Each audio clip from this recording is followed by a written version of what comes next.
रवींद्रनाथ विद्यालयात विभाजन विभीषिका स्मृती दिन अत्यंत उत्साहात आणि संवेदनशील वातावरणात साजरा करण्यात आला। या कार्यक्रमाचे अध्यक्षस्थान रवींद्रनाथ विद्याप्रसारक मंडळाचे अध्यक्ष ॲडव्होकेट श्री मनोज पिंगळे यांनी भूषविले। त्यांच्यासोबत उपाध्यक्ष श्री वसंत राऊत, सेक्रेटरी श्रीमती वासंती गटणे, संचालक श्री हरी काशीकर, संचालिका सौ मृणाल पाठक, मुख्याध्यापिका डॉक्टर सौ वर्षा देशमुख आणि पर्यवेक्षक श्री राजेश मालवी यांची उपस्थिती कार्यक्रमाचे वैभव वाढवणारी ठरली। कार्यक्रमाची सुरुवात दीप प्रज्वलनाने झाली। त्यानंतर देशभक्तीपर गीतांनी वातावरण भारावून गेले। विद्यार्थ्यांनी विभाजन काळातील घटनांवर आधारित नाटिका, भाषण आणि गीतांच्या माध्यमातून त्या काळातील वेदना, संघर्ष आणि आशा यांचे अत्यंत प्रभावी चित्रण केले। प्रास्ताविक करताना मुख्याध्यापिका डॉक्टर सौ वर्षा देशमुख यांनी विभाजनाच्या ऐतिहासिक पार्श्वभूमीवर प्रकाश टाकत आजच्या पिढीला त्या स्मृती जपण्याचे महत्त्व पटवून दिले। अध्यक्ष ॲडव्होकेट श्री मनोज पिंगळे यांनी आपल्या मार्गदर्शनपर भाषणात विभाजन काळातील बलिदान आठवून देण्या देशात एकात्मतेचा संदेश दिलाय। कार्यक्रमाचे सूत्रसंचालन कला शिक्षिका सौ प्रियंका बर्वे यांनी केले।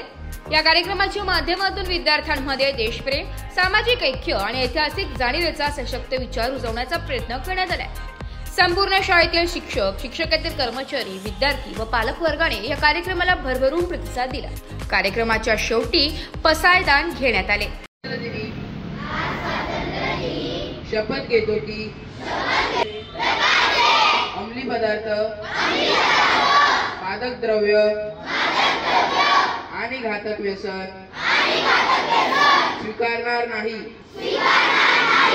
मी माझे जीवन स्वच्छ, निरोगी आणि व्यसनमुक्त ठेवी।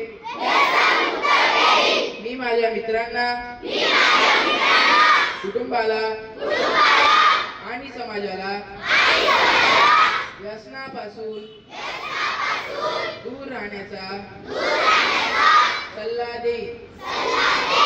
मी अंमली पदार्थांच्या दुष्परिणामाविषयी लोकांना जागरूक करण्यासाठी सतत प्रयत्न करीन। मी माझ्या परिसरात,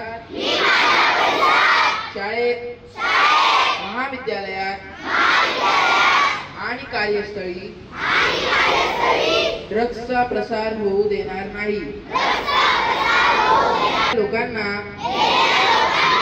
मदत करून त्यांना नव्या आयुष्याची संधी देईन।